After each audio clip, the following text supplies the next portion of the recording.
High income doesn't come from working more hours. It comes from building a very unique set of skills. Now, these are skills that are not built overnight, but they're foundational skills that will serve you for a long time to build your success if you start today. The kind of skill that no one teaches you in school, but everyone rewards you for in life. And these 10 high income skills, they help me to build a life that I don't need to escape from. So let's break down what these skills are, the top 1% have to build their success, and how you can learn these too. Before we dive in, I created a free high income skills playbook that you can download, and it's filled with tips and resources to help you build these skills step by step. Get it in the link in the description. So the first skill is communication. And in the early part of my career, I wish I spent more time to work on my communication skills. And top performers are judged not just by what they say, by how they say it. So calm, intentional communication skills, they really create trust and get more attention. You probably have seen great communicators where they go on to achieve amazing things. And one of the most effective communicators that I came across is Steve Jobs, the former CEO of Apple. He is a master of this. His deliberate tone and pauses, it turns ideas into impact and profit for the brand, making Apple one of the most successful companies in the world. So early in my career, I used to speed through presentations or speak on stage out of nervousness. And sometimes I even get into these waffle and forget what I was going to say. So once I learned to pause, to breathe, and to use silence as a tool, my confidence and also influence increased in my own personal and professional life. I got better jobs and opportunities simply from communicating my ideas clearly. And I was invited to speak on various conferences and host client workshops. And all of that started with learning how to communicate really effectively. If you want to build on this skill, start by simplifying your message. Use fewer words and avoid the big words and jargons to sound smart because no one really understands you. And record yourself on your phone and just play it back. Practice when you're scared is what will get you better over time. And that's from a personal experience. And remember to speak slower when under pressure. Fast talkers always seem to be reactive and nervous because strong communicators, they sound like leaders with authority even before they become one. And this next skill is so rare that will be your superpower when you start to practice it every day. And that is listening with intention with others. So listening isn't about waiting for your turn to talk. It's about creating space for other people when they are. So for example, a great interviewer that I've seen over the years, like Oprah, she doesn't just hear what you said.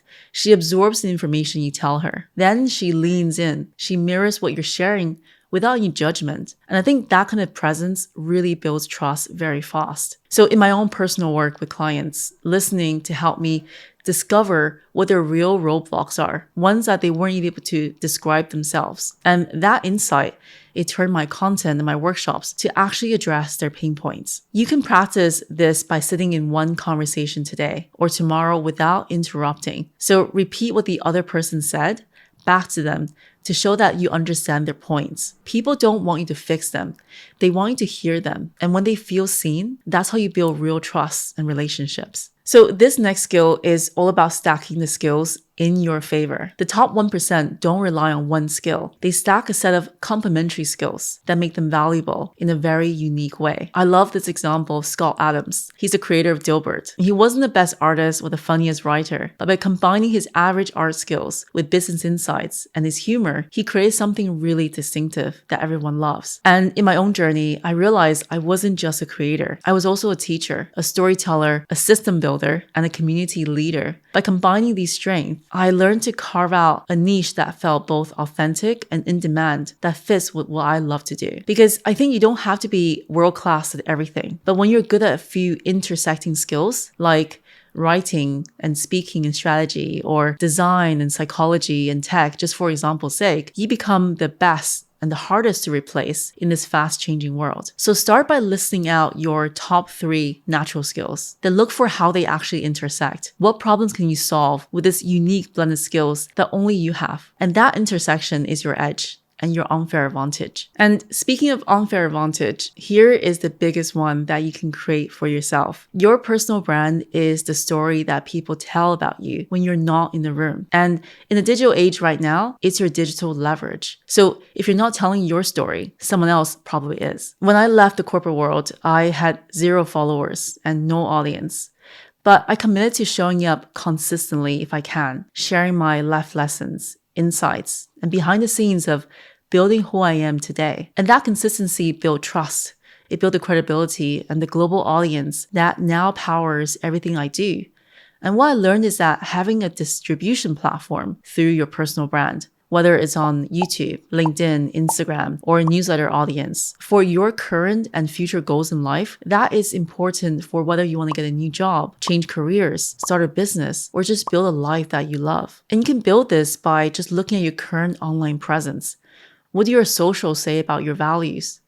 Create one piece of content per week that reflects who you are and what you stand for. And your brand is built in public, but it starts in private with the clarity of who you want to become. So speaking of building a personal brand, one thing I believed in more than ever is this: you need your own place on the internet. It's a home for your ideas, your work, and your story. The reason why this is so important is in a recent report from LinkedIn, 81% of professionals said they're more likely to trust someone with a strong personal brand. And in a world where AI is automating more tasks than ever, what really sets you apart, what makes you memorable, is not your resume, it's your reputation. But you don't want your personal brand to be scattered across social media profiles that you don't own. And that's why I want to tell you about this video sponsor, Framer. Framer is a no-code website builder that makes it incredibly easy to create a professional site that actually feels like you. For so long, I was frustrated with cookie-cutter templates that didn't match the look and feel that I had in mind. And Framer publishes real responsive websites that are fast, optimized for SEO. I used it to create a clean landing pages for my digital guides. And I just grabbed the template that I liked. I added my visuals and copy. I dropped in the sign-up form and it was live in the same day. There's no need to wait for a developer to make the page I wanted. You can try Framer for free to start building your personal brand with a website that tells your story. So this next skill is something we all need to do more of in everyday life, and that is asking great questions or asking better questions. Because successful people are better asking questions than giving answers. And Tim Ferriss, he made his career by asking questions that others didn't think to ask. And I think the key thing is to avoid asking binary questions like, do you like it? Instead, ask what part resonated most with you. And this creates more insight and deeper conversations, not just those one-word answers that kills the conversation. So my own daughter, if I asked her how her school was today, she probably would just say good to me. But if I asked better questions like, what did you do today at school that you really enjoyed? Then I get a much more detailed answer. Like, I played with so-and-so, this friend today, and we had this yummy mac and cheese for lunch. Things like that. So in everyday conversation, try to aim for going one layer deeper than what's being said. Great questions, it leads to more clarity. And that clarity, it leads to deeper conversations. And there's this fascinating research from the psychologist Arthur Aaron on the Fast Friends Protocol. It's 36 structured questions designed to build closeness between strangers fast. And I found out about these through Charles Duhigg's book on communication called Super Communicators. And thanks to Charles for sharing it with me. So these start simple and then grow deeper over time. For example, what will make a perfect day for you? Or if you could wake up tomorrow having gained one quality or ability, what would it be?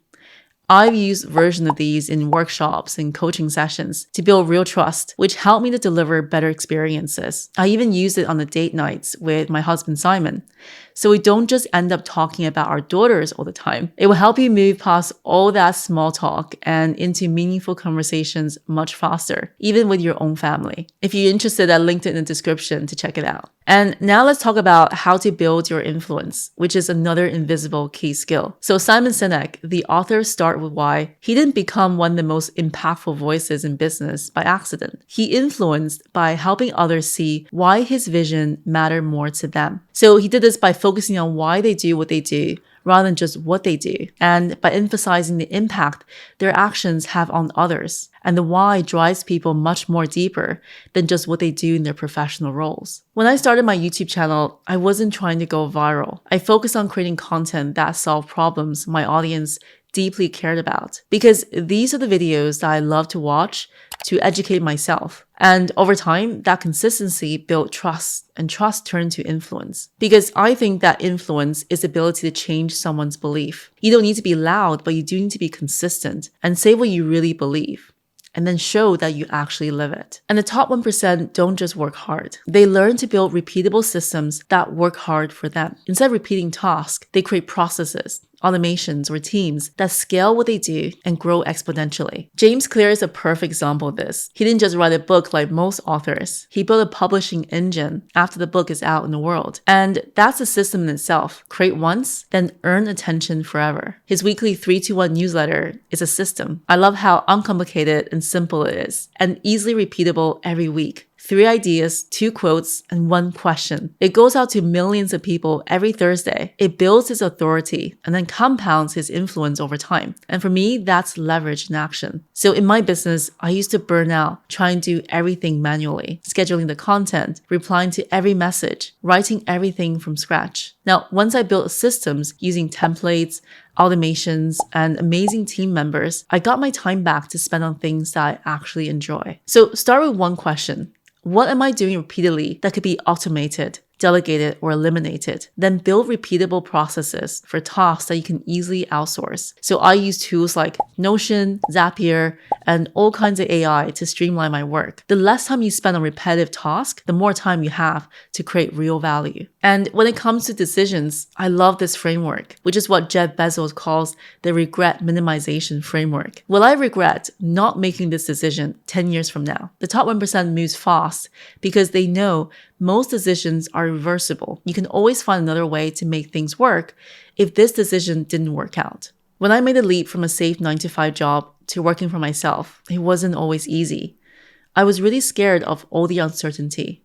But I knew I regret not trying more than I regret failing. And that one decision, it changed everything. And I never looked back. For me, overthinking is a silent killer of all the opportunities. It's one of my biggest time wasters if I need to make a decision, and that is to fall into constant overthinking on whether I should not or should do something. Set time limits on decisions that you have to make, and trust your instincts, and you can always change direction when you need to. Because to me, taking action with momentum matters so much more in the long term to build any kind of success. So let me ask you a question.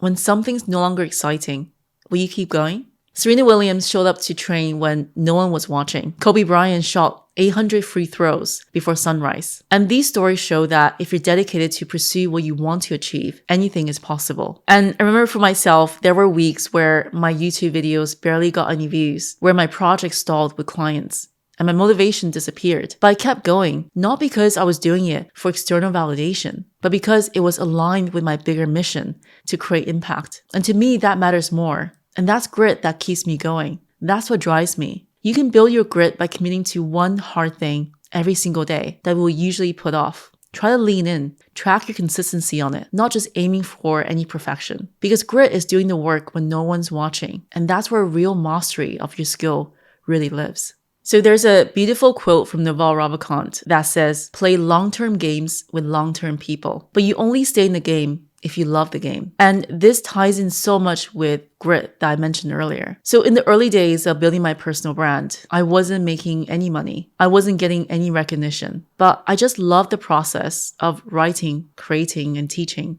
For me, it's something I enjoy doing, even if I never get paid for it.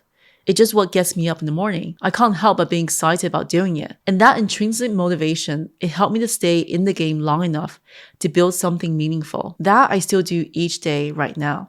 Intrinsic motivation means doing the work for the meaning, but not how it looks on the outside. It's great that if my message can reach more people, but it's not the reason why I get up to do what I do. Find your internal why, your intrinsic motivation, the thing that you do even if it didn't pay you. That's what will keep you going. So think about it for a moment and what's yours? So these are the skills that the top 1% use to build their success. And I believe that skills pays the bills, but it's wisdom that builds the life. And these aren't just skills, they are the shifts in how you see yourself and who you become as a person. I know that changing your life and your future isn't easy, but it's worth it for the person that you become. Stack these skills in your favor and practice them daily, and they'll create exponential returns in your life. And it's not just in your income, but in influence, opportunity, and opening doors that you never knew existed. And let me know, what's one high income skill that you're going to focus on next? Let me know in the comments below. And if this video sparked something in you, remember to subscribe for more videos like these to help you on your journey ahead, and share it with someone building something big in their life right now. Thanks so much for watching, and I'll see you in the next video.